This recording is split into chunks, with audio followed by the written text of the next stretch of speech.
Queremos adorarte a ti, queremos exaltarte a ti, porque tú eres lo más importante de mi vida. Queremos adorarte,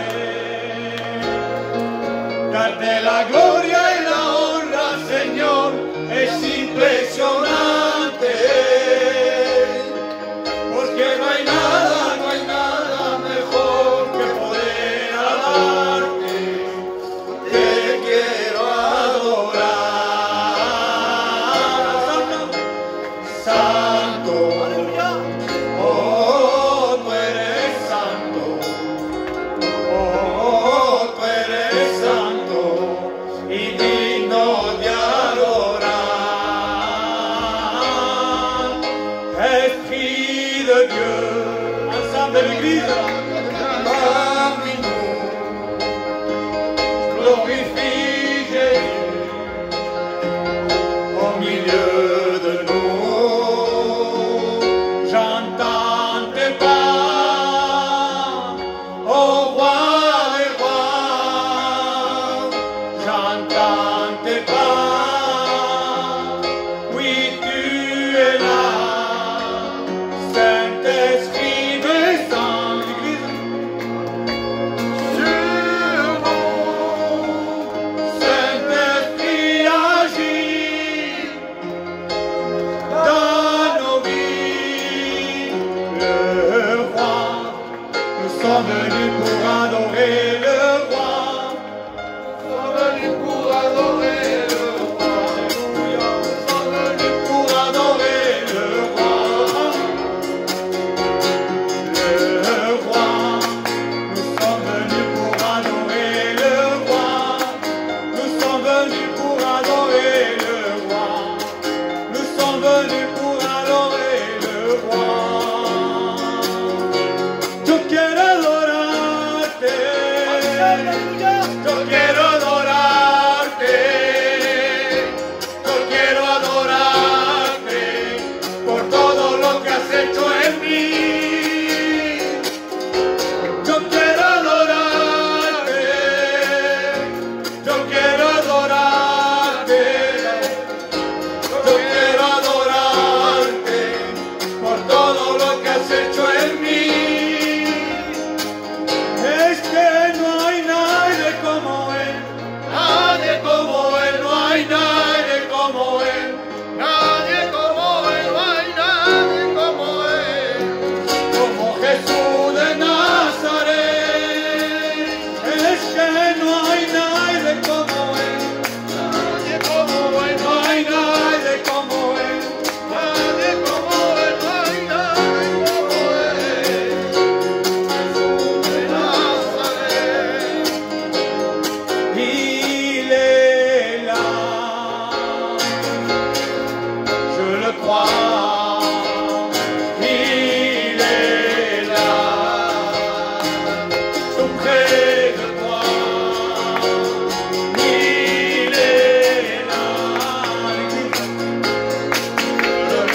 crois, il est là, tout près de toi. Tout est possible à celui qui croit. Si tu y crois, tu verras sa gloire. Tout est possible à celui qui croit. Si tu y crois, tu verras sa gloire. Alléluia, alléluia. Le Saint-Esprit te guidera. Alléluia, alléluia. Le Saint-Esprit t'éclairera. Que Dieu vous bénisse. Béni soit le Seigneur. Bien, je suis en train de regarder l'église. Il y en a qui chantent et il y en a qui ne chantent pas. C'est pas logique. On vient là pour quoi faire? Pour passer un moment ou pour apporter la joie de Dieu? Amen. Moi je pense qu'on vient là pour exprimer la joie de Dieu. Hein, parce que souvent il faut répéter les mots. C'est pas logique. Pas logique. Parce qu'on sait qu'on vient dans ce lieu, c'est pour prier, Amen. Pour écouter la parole de Dieu, Amen. Et chanter des cantiques. C'est ou non? Amen. Donc je pense, Église de Dieu, hein, c'est un peu fatigant de répéter toujours les mots. Quand tout va bien, on reste dans le silence. Et s'il y a le souci, qu'est-ce qu'on fait? On crie à haute voix parce qu'on a besoin. C'est bien que tu pries le Seigneur quand il y a un besoin. Mais quand tout va bien, portons la louange. Amen. Est-ce que vous dites Amen? Amen. Alors j'aimerais, hein, parce que moi je parle souvent de vous, à Perpignan. Donc là, il y a l'équipe de Perpignan là. Et si vous ne chantez pas, qu'est-ce qu'ils vont dire? Narbona canta pas. Et qu'on faille. Donc je pense, Église de Dieu, profitons de la bénédiction de Dieu. Hein, parce que c'est quelque chose, moi je dis que c'est un miracle de ce qu'il dit. Parce qu'il y en a qui voudraient, mais ils ne peuvent pas. Alors, faisons ce qu'on doit faire. Est-ce que vous dites Amen? Alors on va prier pour des malades, et après on chante un cantique, après la sœur viendra. Et prier pour un homme qui a besoin de la grâce de Dieu. Amen. Prier pour une sœur de Belay. Hein? Prier pour la fille d'Isabelle et Pam Giovanna. Voilà. Donc on va prier le Seigneur. Amen. Alors on va s'incliner. Si vous avez des malades, vous levez votre main. Oh Jésus, ta grâce, Seigneur. Je vais demander au pasteur Nénin s'il veut bien prier. Nous voulons te louer, nous voulons te glorifier dans cette soirée, Seigneur Jésus-Christ. Seigneur éternel, combien de besoins, Seigneur, ont besoin de ta grâce, Seigneur éternel. Nous voulons t'apporter cette requête, Seigneur éternel, de malade. Seigneur, nous savons que tu n'as point changé. Nous savons, éternel Dieu, que tout pouvoir t'a été donné sur le ciel et sur la terre. Nous croyons à ta puissance. Nous croyons à ta parole. Je te prie, par le nom de Jésus-Christ, de pouvoir étendre tes mains sur tous ces malades. Je te dis à toi merci. Il y a toute la gloire. Merci, Papa. Amen. Béni soit Dieu. On va passer par un service d'offrande. Hein? Il est où David? Oui, tout s'arrête. Il y a transfert entre ciel et terre. Quand il descend, l'atmosphère change.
Saint-Esprit est là.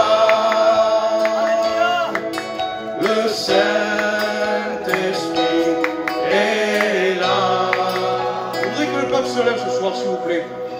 Le Saint-Esprit est là. Le Saint-Esprit est là. Le Saint-Esprit est là. Le Saint-Esprit est là. La maladie s'enfuit, les aveugles voient. Sortent de joie.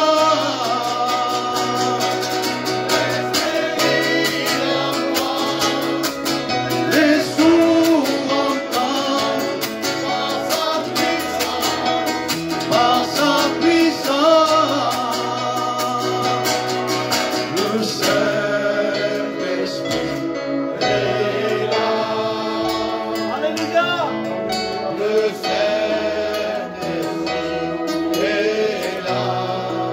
Se mueve la sagua en este lugar. Viens de toi ce soir. Mueve la sagua en este lugar. Se mueve la sagua en este lugar. Mueve la sagua en este lugar.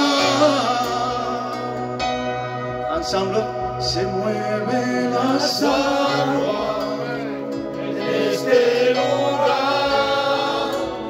Se mueve la sagua en este lugar. L'Esprit de Jésus-Christ agit dans ce lieu.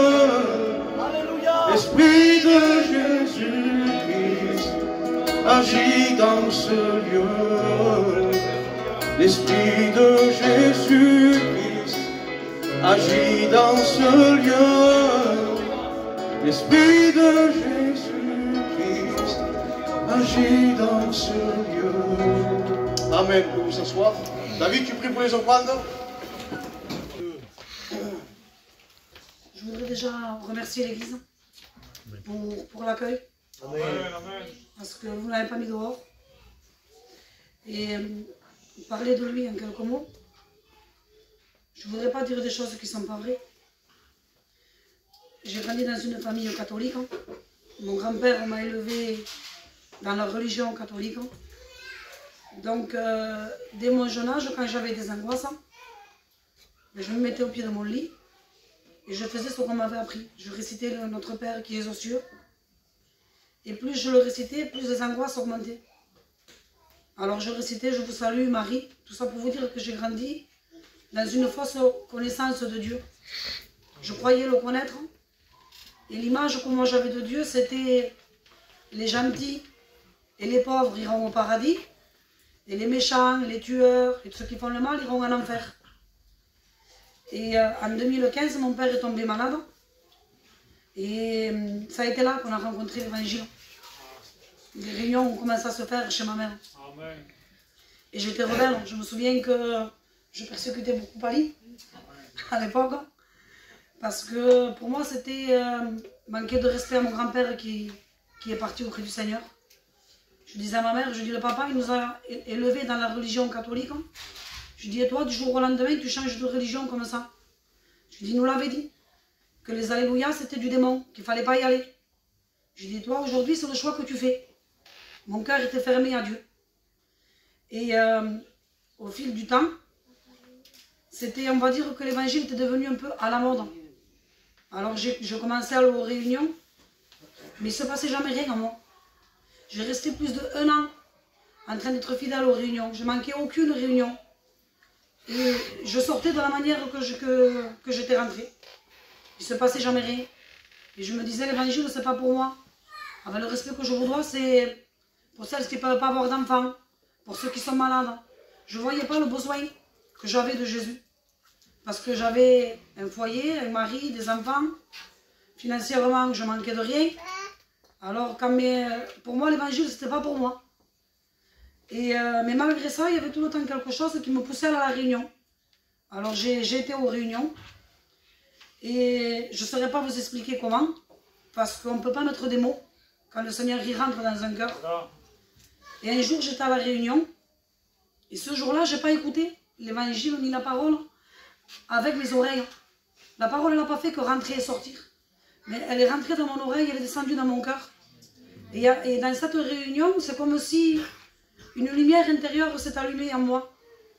Et là, j'étais convaincue de péché. J'ai dit, Seigneur, je suis perdue. Même que je ne fais rien de mal, de nature, je suis contraire à toi, Seigneur. Et je commençais à pleurer, à demander pardon au Seigneur. Mais je ne savais pas pourquoi. Quand je demandais pardon, en même temps, j'avais un sentiment que je me sentais sale devant Dieu. Et je sentais que le Seigneur, il enlevait de moi. Et en même temps que je sentais qu'il déposait quelque chose en moi. Et depuis cette réunion-là, ma vie a changé. Je commençais à avoir des nouveaux sentiments pour le Seigneur. Je me levais, je pensais à lui. Je cherchais des chrétiens, la présence de chrétiens partout. Je me suis convertie en 2016. Ça va faire presque 9 ans qu'on marche avec le Seigneur. Il y a eu des hauts et il y a eu des bas. Mais la vie avec Dieu, elle vaut la peine d'être vécue. Amen. Parce que le hier, il est passé. Et aujourd'hui est un jour nouveau avec le Seigneur. Alléluia. Et c'est vraiment une grâce et une joie de lui appartenir. De me lever le matin et de simplement chanter des cantiques chez moi. Ou de chanter des cantiques avec mon mari. De pouvoir parler de Dieu avec mes enfants. Et si vous venez aux réunions et qu'il ne se passe rien en vous, il vous faut insister à venir. J'ai resté 1 an en train de venir, il ne se passait jamais rien. Mais un jour, il y a eu un jour pour moi. Alors il ne faut pas se décourager, il faut venir aux réunions. Mais il ne faut pas venir avec une intelligence, il faut venir avec un cœur. Et quand je suis venue avec le cœur, ça a été là que le Seigneur il m'a ouvert les yeux et qu'il a touché mon cœur. Alors ne vous découragez pas, persévérez à venir aux réunions, il y aura un jour pour vous. Voilà, et que Dieu vous bénisse.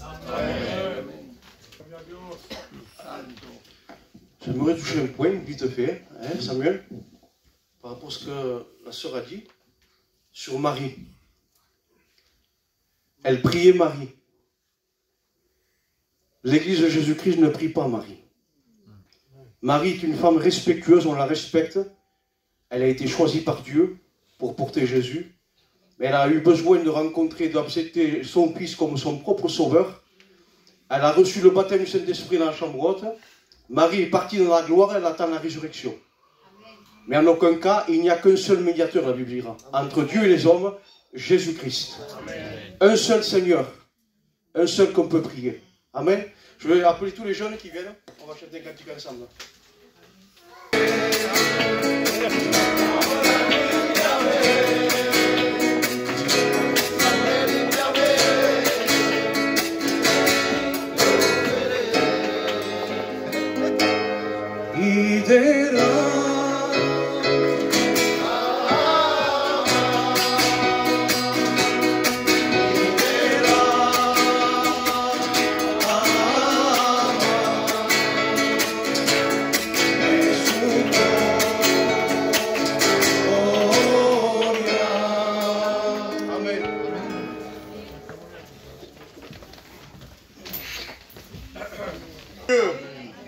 Est-ce que dans ce lieu, il y a Dieu ce soir?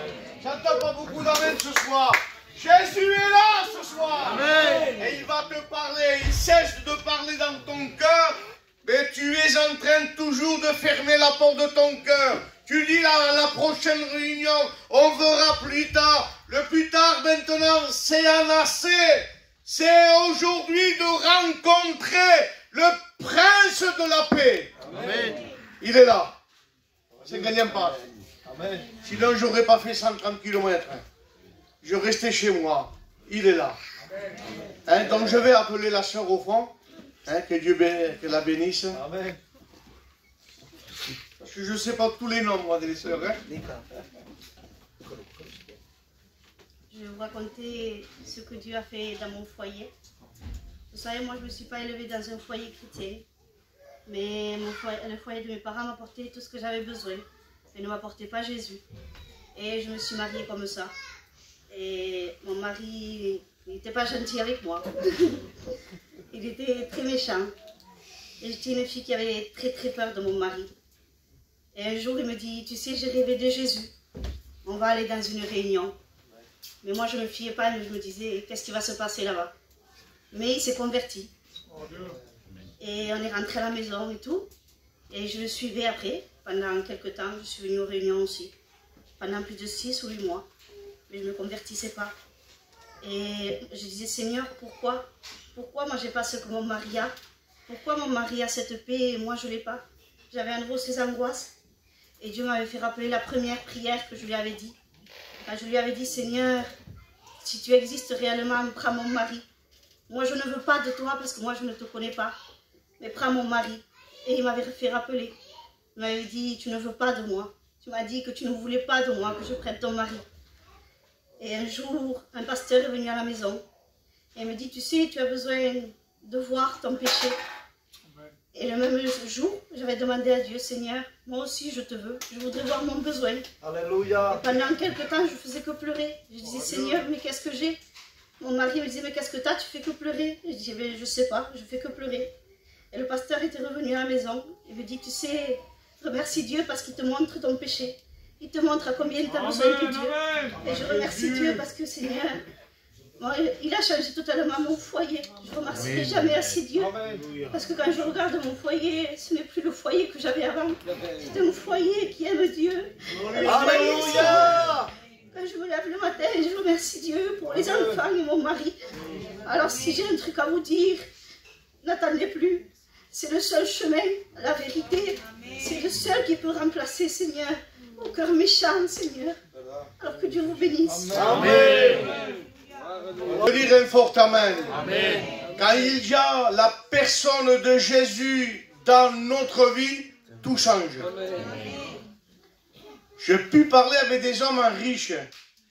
Et quand je dis riches, riches. Mais ils n'avaient pas la paix que moi j'avais. Pourtant, moi, à la fin du mois, il n'y avait pas d'argent. Mais j'avais le prince de la paix. Amen. Quelle joie de savoir quand tu te lèves, tu t'adresses à Dieu. Est-ce que tu te rends compte de ça? Tu achètes les omati, il prie les amadeux. Et Dieu t'entend. Et Dieu te bénit. L'après-midi, tu parles avec lui, il t'entend. Et il te bénit. Au soir, tu pries le Seigneur, il t'entend et il te bénit.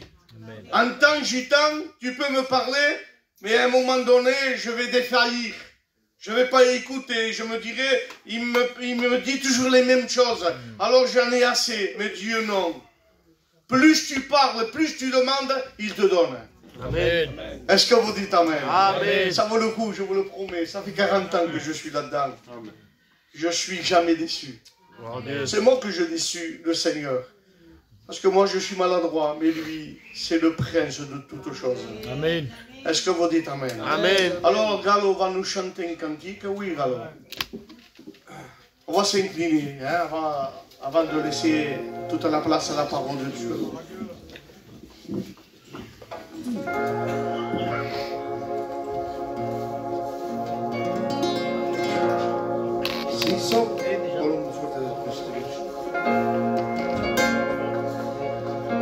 Si son pobres siendo un Dios tan grande, son millones menos se hizo carne, vino a salvarme, él dio su hijo On le chante ensemble. tan bendito. Si son pobres siendo un Dios tan grande, son millones menos se hizo carne, vino a salvarme. Su hijo tan bendito, él me amó, él me ama y me amará por siempre. Él me amó, él me ama y me amará por siempre. Jehová Shalom, no hay nadie como él, Dios de Israel. Su nombre es Elohim, Adonai.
le Seigneur maintenant.